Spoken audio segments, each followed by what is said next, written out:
Hello everyone, in this tutorial I will show you that how we can easily change the coordinate system unit in Google Earth Pro. First let's take a point.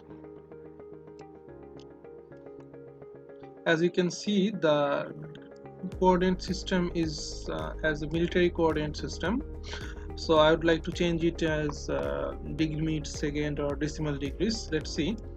Go to the menu and go to the tools menu and click option. Then in the 3D view tab you just go to the show lat long value, and from here you can see the latitude longitude value is in military grid reference system, so I would like to change it as degree, minute, second. So click this and then apply, then OK.